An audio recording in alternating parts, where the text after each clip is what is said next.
오늘 하나님께서 우리에게 주신 말씀은 고린도후서 8장 16절에서 24절까지입니다. 여러분과 제가 한 절씩 교독하도록 하겠습니다. 여러분을 위해 디도의 마음에도 동일한 열심을 주시는 하나님께 감사를 드립니다. 디도는 우리의 요청을 받아들였을 뿐 아니라 더욱 열심을 내고 자진의 여러분에게 갔습니다. 또 그와 함께한 형제를 보냈는데 그는 복음 전하는 일에 모든 교회로부터 칭찬을 받는 사람이에요. 더구나 그는 동일한 주의 영광과 우리의 선한 뜻을 나타내기 위해 여러 교회의 임명을 받고 우리와 함께 다니면서 우리가 행하는 이 은혜로운 일을 돕는 사람입니다. 우리는 이 거액의 헌금을 맡아 봉사하는 일에 아무에게도 비난을 받지 않으려고 조심합니다. 우리가 주 앞에서뿐 아니라 사람들 앞에서도 옳게 행하고자 하기 때문입니다. 우리는 그들과 함께 또 한 형제를 보냈습니다. 우리는 그가 모든 일에 열심을 내는 것을 확인했습니다.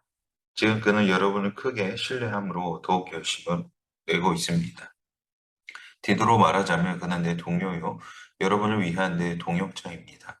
우리 형제들로 말하자면 그들은 여러 교회의 사도들이요, 그리스도의 영광입니다. 마지막 절 함께 읽도록 하겠습니다. 그러므로 여러분은 여러 교회 앞에서 여러분의 사랑과 여러분에 대해 우리가 자랑하는 증거를 그들에게 보여주십시오. 아멘. 오늘 말씀을 통해 주님의 뜻하심을 깨닫는 여러분 되시기를 소망합니다. 어제 말씀을 통해 바울은 고린도 교회에 구제를 권면을 하였죠. 그러면서 그 목적에 대해서 이야기를 하였습니다. 그리고 이어지는 오늘 말씀에서 바울은 고린도 교회에 권면한 그 구제 사역을 담당할 일꾼들을 보내겠다라고 하면서 그들을 소개를 합니다. 오늘 말씀을 통해 우리는 하나님의 일을 담당하게 되는 하나님의 일꾼들을 정할 때 우리가 어떤 기준으로 그들을 세워야 하는지를 오늘 말씀을 통해서 우리가 확인할 수가 있습니다. 하나님의 일을 하는 자들에게 있어서 첫 번째 그들에게는 열심이 있어야만 합니다. 우리 16절 말씀 함께 읽도록 하겠습니다. 여러분을 위해 디도의 마음에도 동일한 열심을 주시는 하나님께 감사를 드립니다. 바울은 고린도 교인들의 구제 사역을 돕는 사역자로 디도를 추천을 합니다. 그러면서 동일한 열심, 간절함이 그에게 있다라고 소개를 하죠. 고린도 교회를 개척한 그 바울과 동일한 마음, 그들을 사랑하는 마음, 그들에게 대한 열정이 그에게 있다라고 이야기합니다. 디도는 이미 고린도 교회에 한번 다녀왔었습니다. 눈물의 편지를 전하러 갔었죠. 그렇기 때문에 돌아온 지 얼마 되지 않았을 것입니다. 지금처럼 도로가 잘 만들어진 것도 아니고 여행 중에 여러 위험이 있을 때였습니다. 그로 인해 정신적으로나 육체적으로나 아마 디도는 많이 지쳐 있는 상황이었을 것이죠. 그러한 디도를 바울은 다시 택해서 보내겠다라고 이야기합니다. 주변에 많은 동역자들, 협력자들이 있는 바울이었지만 그럼에도 디도를 보내겠다라고 결정을 하는 것은 바울은 하나님의 일을 하는 자로서 열심과 간절한 마음, 사랑의 마음이 디도에게 있음을 이미 확인했기 때문에 디도를 보내겠다라고 하는 것이죠. 하나님의 일을 하는 자로서 신분이나 지식이나 재산이나 그 능력적인 면을 기준으로 한다라고 하면은 성경에 나오는 대부분의 선지자들이나 리더십들은 아마 많은 부분에서 빠지게 될 것입니다. 하지만 하나님의 일을 하는 자는 세상이 보는 그런 기준으로 세워지지 않습니다. 어떤 기준인가? 하나님의 기준으로 세워지는 것이죠. 하나님이 세우시는 그 기준은 다른 영혼을 향한 마음을 그 마음이 있는지 없는지. 그래서 잃어버린 영혼을 구하겠다라는 그 열심의 여부를 하나님이 보시죠. 그러한 자를 세우십니다. 그리고 그렇게 세우면 어떻습니까? 부족하지만 감당할 수 있는 능력을 하나님께서 주시는 것이죠. 이런 마음의 열정이. 그래서 하나님의 일꾼이 되기를 간절한 마음이 있다면, 그래서 하나님의 일꾼으로 우리들 모두가 쓰임받기를 간절히 소망합니다. 두 번째는 순종하는 자를 쓰십니다. 우리 17절 말씀 함께 읽겠습니다. 디도는 우리의 요청을 받아들였을 뿐 아니라 더욱 열심을 내고 자진해 여러분에게로 갔습니다. 아멘. 앞서 말씀드린 것처럼 디도는 정신적으로, 육체적으로 상당히 지친 상태였습니다. 또한 다시 고린도 교회로 간다고 하면은 여행의 위험까지 감당을 해야만 했죠. 그럼에도 디도는 바울의 요청에 흔쾌히 임합니다. 이러한 그 디도의 그 적극적인 순종은 고린도 교회로 인해서 많은 고민을 갖고 있던 바울에게 아주 큰 위로가 되었을 것입니다. 그리고 이러한 디도의 모습은 하나님께 큰 기쁨이 되었겠죠. 하나님께서 우리를 부르실 때가 있습니다. 순장으로 또는 팀장으로, 동역자로, 교사로, 여러 사역 가운데로 하나님께서 부르십니다.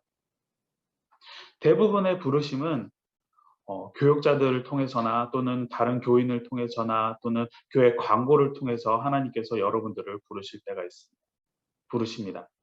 그러한 정보나 권면을 들었을 때 하나님께서 우리들에게 마음에 감동을 주시죠. 그리고 고민하게 하고 묵상하게 만듭니다. 이런 하나님의 부르심에 우리는 어떻게 반응을 해야 될까요? 나의 지금 상황과 나의 지금의 환경을 먼저 생각을 해야 될까요? 그것 때문에 못하겠다라고 하시기보다는 디도가 바울을 통해서 하나님의 부르심에 순종함으로 만족하게 하고 위로를 주는 것처럼, 그들의 마음을 시원하게 하는 것처럼, 하나님의 기쁨이 된 것처럼 우리들 또한 하나님의 그러한 부르심 가운데 결단하고 순종하는 모습, 그래서 하나님의 기쁨이 되어야만 합니다. 하나님이 기쁨이 되는 것은 여러분 삶을 멋지게 사는 것도 부족함 없이 사는 것도 아닙니다. 하나님의 말씀에, 하나님의 뜻하심에, 하나님의 부르심에 순종하는 것, 그것도 그냥 억지로 하는 것이 아니라 기쁨으로 자원해서 순종할 때 우리는 하나님의 기쁨이 될 수가 있습니다.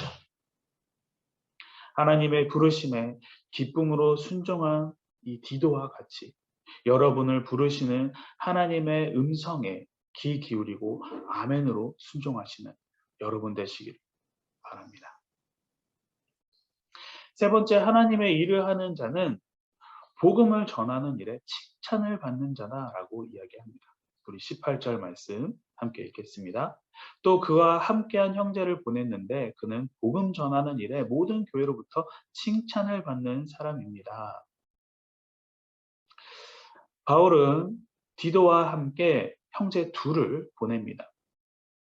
아마 거액의 구제 헌금을 가지고 와야 하는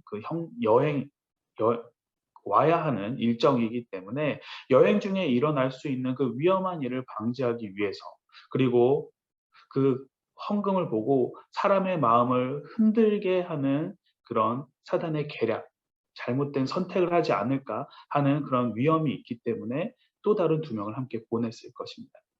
이렇게 함께 보내는 이들 중에 하나를 바울은 복음 전하는 일에 칭찬받는 사람이다라고 소개를 합니다. 복음을 전하는 자이기 위해서는 먼저 하나님 알기를 우선적으로 생각하는 자였을 것입니다. 그러면서 전하기에 힘을 쓴다라고 하는 것은 이 하나님 아는 것, 이 복음이 얼마나 중요한 것인지를 이미 파악하고 깨닫고 알고 있는 자였죠. 하나님의 크신 은혜를 아직 모르는 자들에게 전해야겠다라는 그 마음, 열정이 그 형제에게도 동일하게 있는 것입니다. 이렇게 복음의 가치를 알고 전하는 일에 열심을 내는 자를 어떻습니까? 그들을 보고 모든 교회를, 모든 성도가 그를 칭찬을 합니다. 복음은 다른 이로부터 칭찬받게 하고 인정받게 하는 것이죠. 칭찬받고 인정받는다고 하는 것은 그 사람의 그냥 외부적인 모습뿐만 아니라 그가 갖고 있는 그 하드웨어적인 것만 보는 것이 아니라 그 안에 있는 소프트웨어적인 것까지 보는 거예요. 그 사람의 성품까지도 사람들이 보고 인정하고 칭찬하고 높이 평가를 합니다. 왜? 복음으로 인해서. 이처럼 복음은 간구하는 자를 하나님의 사람으로 변화시킬 뿐만 아니라 다른 이들로부터 칭찬받게 하고 인정받게 합니다. 복음을 자신을 높이기보다는 낮추는 자로 변화시켜 주시고 하나님을 높이는 자로 하나님을 전하는 자로 복음을 사람을 변화시켜 주시죠. 그로 인해서 칭찬받게 합니다.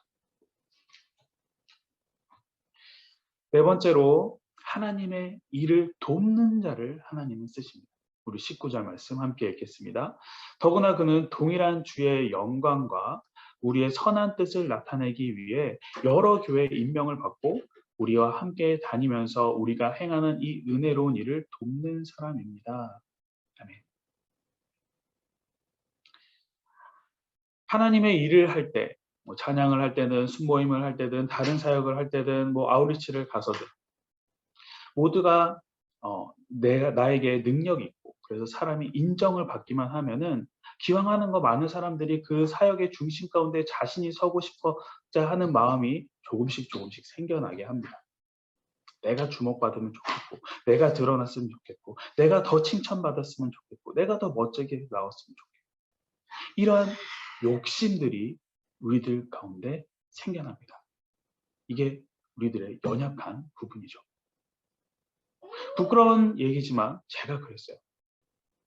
찬양팀 코러스를 맡다가 메인 싱어가 되니까 사람들에게 칭찬받고 싶고 그리고 칭찬을 받게 하고 사람들이 인정을 하기 시작하니까 더욱더 찬양에 하나님의 일에 집중해야 되는데 찬양에 집중하지 못하고 화면에 내가 어떻게 나온지를 신경 쓰기 시작하는 거예요.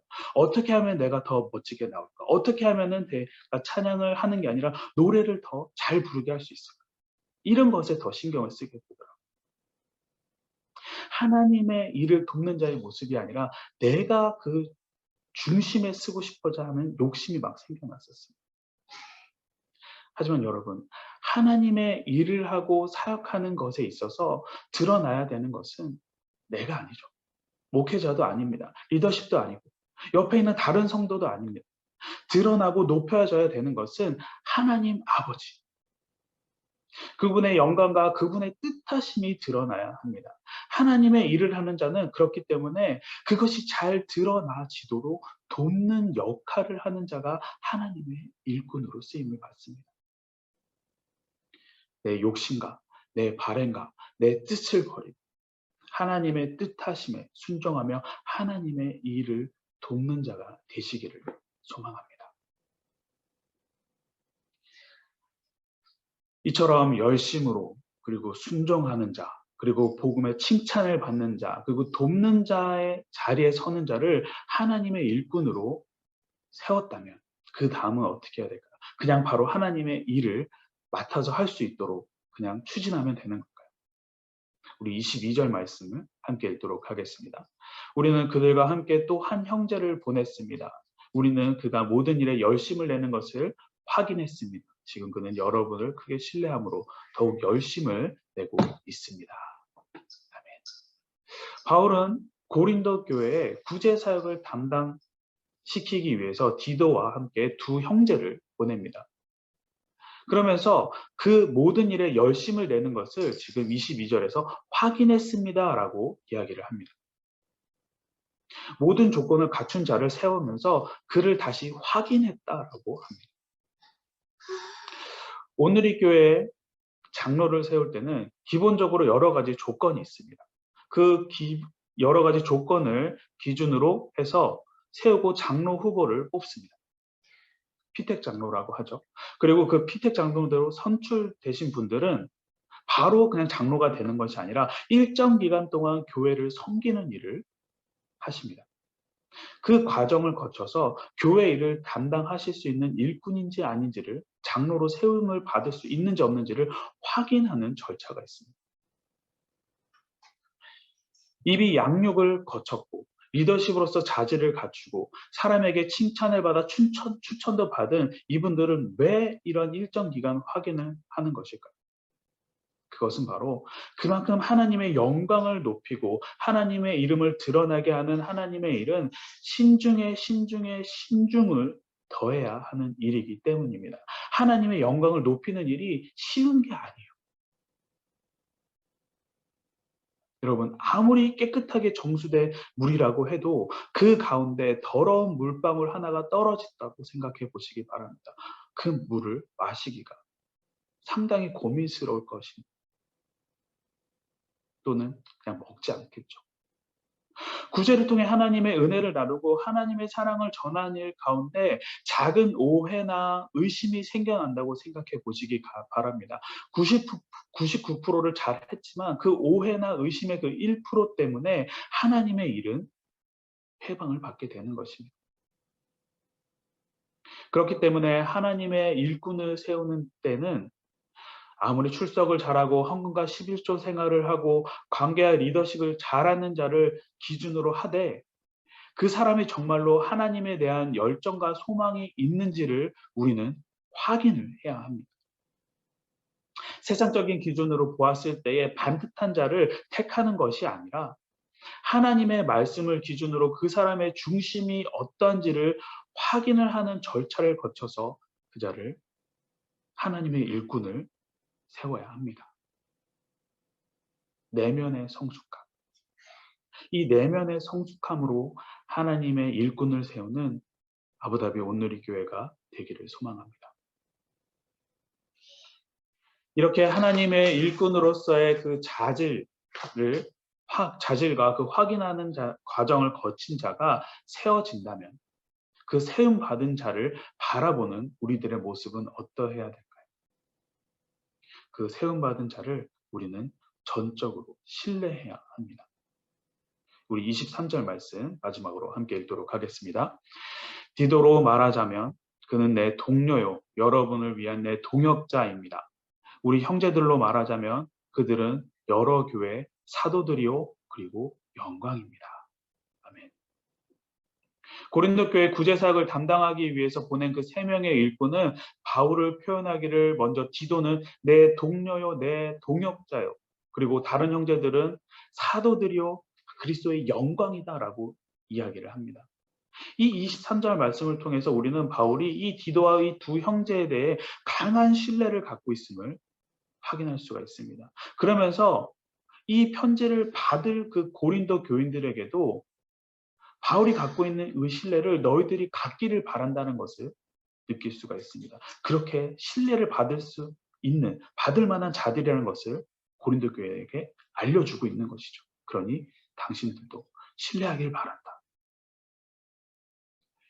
여기서 고린도 교회가 디도와 두 형제를 만약에 신뢰하지 않았다면, 그래서 의심하게 됐다면 어떻게 됐을까요? 구제를 위한 사역은 아마 흐지부지 되었거나 열매 맺지 못하게 되었을 것입니다. 그렇게 되면은 예루살렘 교인들은 가난으로 굶주리게 되고 생명을 잃거나 또는 신앙을 잃는 죽음으로 가게 될 것입니다. 세움받은 자를 신뢰하지 못해 사역 가운데 열매 맺지 못함으로 양들을 잃어버리게 되는 것이죠. 그렇게 되면은 하나님께서는 마음 아파하시게 될 것입니다. 앞에서 교회 일을 담당하는 일꾼을 세울 때 신중해야 한다라고 했습니다. 확인의 절차를 또 거쳐야 된다고 했죠. 하지만 누구든 그 절차를 거쳐서 주님 안에서 세움을 받게 되면은 우리는 그를 하나님의 일꾼으로서 동역자로 인정을 하고 우리는 신뢰를 해야만 합니다. 그래서 하나님의 일 가운데 열매 맺기를 간절히 바라는 기도로 함께 해야 하겠죠. 주님 안에서 세움을 받은 일꾼들을 신뢰함으로 주님의 일을 통해 하나님께 영광을 올려드리는 우리 모두가 되기를 주님의 이름으로 간절히 소원합니다. 우리 함께 오늘 말씀 가지고 기도하도록 하겠습니다. 오늘 말씀 가지고 우리 함께 기도할 때에 하나님 아버지, 우리 모두가 주님의 일꾼 되기를 소망합니다. 주님의 마음을 품고 열심으로 말씀에 순종하는 자가 되게 하여 주시옵소서. 복음을 전하는데 헌신된 자가 되게 하여 주시고 주님의 일을 돕는 자로 섬기는 자로 되게 하여 주시옵소서. 그렇게 주님께서 예비하신 그 준비된 일꾼들이 우리 앞에 세워질 때, 교회 안에 세워질 때에 그들을 주님의 일꾼으로 인정하고 주님 신뢰하게 하여 주시옵소서. 주님의 일 가운데 열매 맺게 하여 주시옵소서. 우리 함께 기도하도록 하겠습니다.